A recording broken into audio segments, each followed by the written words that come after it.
அனைவருக்கும் வணக்கம். இந்த பதிவில் நம்ம எதை பற்றி பார்க்க போகிறோன்னு தெரிஞ்சுக்கிறதுக்கு முன்னாடி மறக்காமல் நம்ம சேனலை சப்ஸ்கிரைப் பண்ணிக்கோங்க. பக்கத்தில் இருக்கிற பெல் பட்டனையும் கிளிக் பண்ணிவிட்டு ஆளுங்கிற ஆப்ஷன் கொடுத்துட்டிங்கன்னா நான் போடுற வீடியோக்கள் எல்லாமே மிஸ் ஆகாமல் நோட்டிஃபிகேஷனில் வந்துடும். இந்த பதிவு அனைவரும் தெரிந்து கொள்ள வேண்டிய ஒரு பதிவு. ஆண்கள் பெண்கள் எல்லாருமே தெரிஞ்சுக்கணும். குறிப்பாக பெண்கள் கண்டிப்பாக இது குறித்து நீங்கள் தெரிஞ்சுக்கணும். ஏன் அப்படின்னு பார்த்தீங்கன்னா, இப்போ தங்க நகை வாங்கிறதுங்கிறது எல்லாருக்குமே ரொம்ப ஆர்வமாக தான் இருக்கும். என்னென்னா இப்போ விலை மிடில் கிளாஸ் ஃபேமிலிக்கு எட்டாத அளவுக்கு போயிடுச்சு. இருந்தாலும் வாங்கணுங்கிற ஆசை நம்ம மனசு விட்டு போகிறதில்ல இல்லையா? ஸோ அந்த நகை வாங்குற அளவுக்கு நமக்கு பணம் சேரணும். அதே போல் இந்த சேர்த்து வச்ச பணத்தை வச்சு நகை மட்டும்தான் நம்ம வாங்கணும் அப்படிங்கிறதுக்காகத்தான் இப்போ ஒரு பரிகாரம் சொல்ல போகிறேன். அது என்ன ஸ்பெஷலாக இப்படி சொல்கிறேன் அப்படின்னு பார்த்தீங்கன்னா, நம்ம சேர்த்து வைக்கிற காசு எல்லாமே நகை வாங்குவதற்குன்ட்டு பயன்படுறதில்லை. வேறு ஏதாவது ஒரு காரணத்துக்காக நம்ம எதிர்பாராத செலவெல்லாம் கூட வரும். அந்த மாதிரியெல்லாம் இப்போ நான் சொல்ல போகிறத செஞ்சிங்கன்னா ஏற்படாது.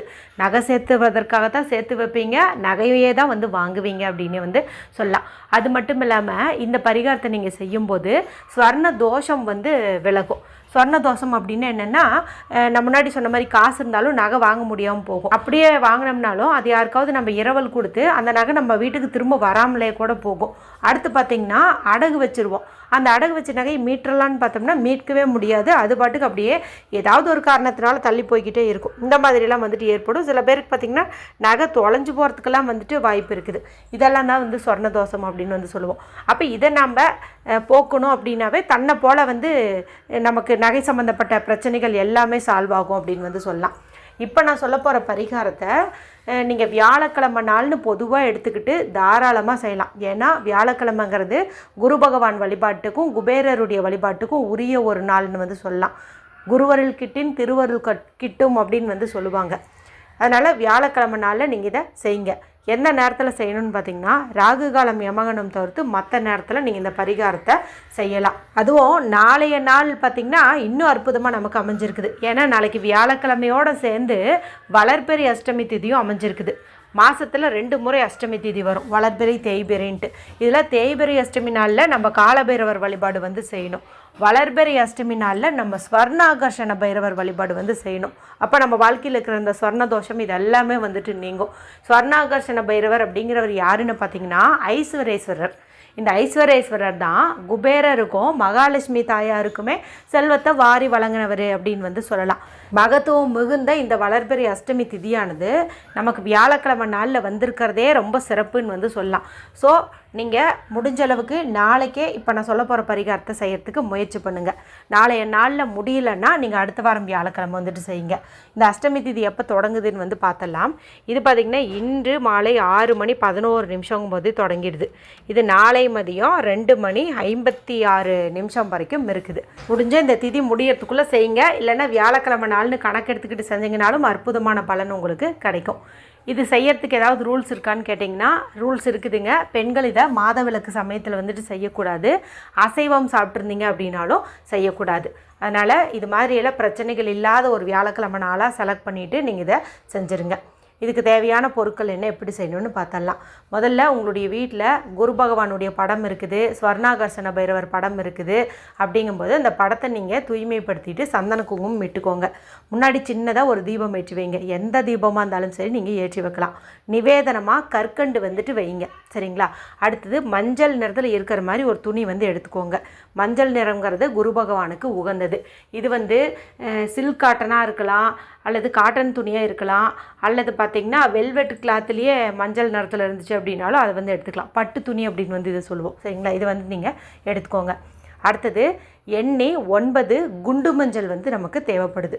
இந்த குண்டு மஞ்சள் குரு பகவானுக்கு உகந்தது அப்படின்னே சொல்லலாம். 9 எண்ணிக்கையில் எடுத்துக்கோங்க.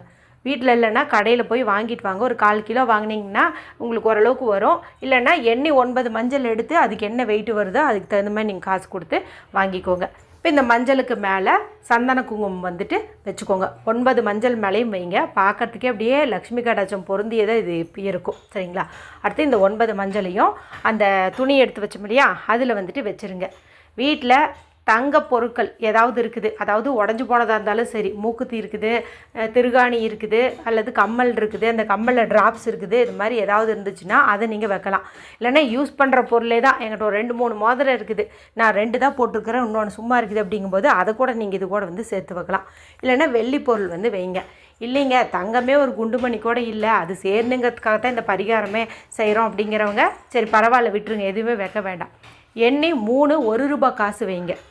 1 காசு 3 வைக்கணும். ஏன்னா 3ங்கிற எண் குரு பகவானுக்கு உரியது. அதனால் 3ஐயும் வச்சுருங்க. இது மூலமாக உங்களுக்கு பணம் சேரும். பணம் சேர்ந்துச்சுன்னா நீங்கள் நகை வந்து வாங்கிடுவீங்க. சரிங்களா? இப்போ இது ஒரு சின்ன முடிச்சு மாதிரி வந்து கட்டிக்கோங்க. இந்த முடிச்சிக்கு ஒரு சந்தன குங்குமம் வந்து இட்டுக்கோங்க. இப்போ இந்த முடிச்சியை நீங்கள் ரெடி பண்ணி வச்ச சாமி படத்து முன்னாடி வந்து வச்சுருங்க. வச்சுட்டு இப்போ நான் சொல்லக்கூடிய இந்த ஒரு மந்திரத்தை நீங்கள் 21 முறை வந்து சொல்லுங்கள். எண்ணிக்கை கணக்குக்காக கொண்டக்கடலை, நிலக்கடலை அல்லது ருத்ராட்ச மாலை இதெல்லாம் வந்துட்டு நீங்கள் பயன்படுத்திக்கலாம். சரிங்களா? அப்புறம் ஸ்க்ரீனில் தெரியும், பார்த்து பொறுமையாக வந்து சொல்லுங்கள். கொஞ்சம் சிரமமாக இருந்தாலும் நகை சேர்றதுங்கிறது அவ்வளோ சாதாரண விஷயம் இல்லை இல்லையா? ஸோ அது சேரணுங்கிறதுக்காக தானே இந்த பரிகாரம் செய்கிறோம். அதனால் கொஞ்சம் இது அப்படி இப்படி இருந்தாலும் நீங்கள் ட்ரை பண்ணுறது அப்படிங்கிறது நல்லது. ஸ்க்ரீன்ஷாட் எடுத்து வச்சுக்கோங்க. பார்த்து பொறுமையாக வந்துட்டு நீங்கள் சொல்லுங்கள். ஒரு 2-3 தடவை சொன்னீங்கன்னாவே மனப்பாடாயிரும். அதுக்கப்புறம் நீங்களே கடகடன்னு சொல்ல ஆரம்பிச்சிருவீங்க. சரி, இந்த மந்திரம் வந்து என்னென்னு பார்த்துடலாமா? ஓம் விருஷபத்வஜாய வித்மஹே க்ருணிஹஸ்தாய தீமஹி தன்னோ குரு பிரசோதயாத்.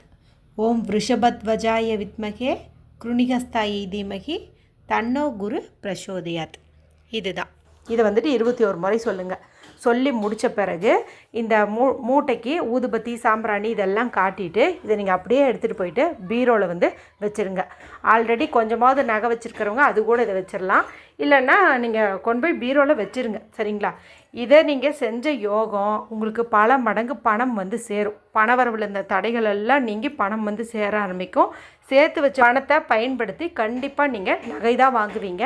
மேலும் நீங்கள் நகையை அடகு வச்சுருக்கிறீங்கும் போது அடகு நகை மீட்பதற்குண்டான ஒரு வழியவும் வந்து இந்த பரிகாரமானது உங்களுக்கு காட்டி கொடுத்துரும். எப்படி பார்த்தாலும் நமக்கு வந்து நகை சேர்வது அப்படிங்கிறது வந்து உறுதி.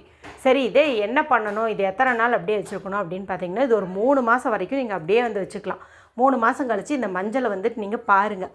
இது ஏதாவது செல்லு, வண்டு இதெல்லாம் அரிச்சிருந்துச்சு அப்படிங்கும்போது இதை நீங்கள் வந்துட்டு தூக்கி போட்டுறது அப்படிங்கிறது நல்லது. கொஞ்சம் நல்லா இருந்துச்சுன்னா இதை நீங்கள் பவுட்ரு மாதிரி அரைச்சி வச்சுட்டு நிலைவாசலுக்கு போட்டு வைக்கிறதுக்கு, இல்லை நம்ம தாலிக்கையில் பூசிக்கிறதுக்கு இந்த மாதிரி கூட நீங்கள் வந்துட்டு பயன்படுத்திக்கலாம். ஒரு மாதிரி டேமேஜாக இருந்துச்சுன்னா நீங்கள் அதை வந்துட்டு தூக்கி போடுறது அப்படிங்கிறத நல்லது. சரி, 3 மாதம் கழித்து மறுபடியும் இந்த பரிகாரத்தை செய்யலாமான்னு கேட்டால் செய்யலாம். அதுக்கு நம்ம புதுசாக 9 குண்டு மஞ்சள் வாங்கி இந்த பரிகாரத்தை வந்து செய்யணும். கரெக்டாக சொல்லணுன்னா இந்த 3 மாதத்துக்குள்ளாரையே நீங்கள் நகையை வந்து கண்டிப்பாக உங்களுடைய விருப்பப்படி வந்து வாங்கிடுவீங்க. இன்னும் மென்மேலும் பெருக்கணும், பெண் குழந்தை வச்சுருக்கிறேன் சேர்த்துணும் அப்படின்னு விரும்புனீங்கன்னா தொடர்ந்து இந்த பரிகாரத்தை வந்துட்டு நீங்கள் 3 மாதத்துக்கு ஒரு தடவை செஞ்சுட்டு வாங்க.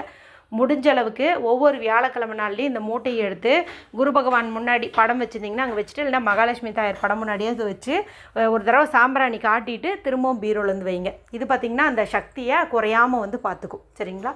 அவசியம் செஞ்சு பலனடையுங்க. வீடியோ பிடிச்சிருந்தால் மற்றவங்களோடையும் ஷேர் பண்ணுங்கள், லைக் பண்ணுங்கள். மற்றும் ஒரு பயனுள்ள பதிவில் உங்களை சந்திக்கிறேன். நன்றி, வணக்கம்.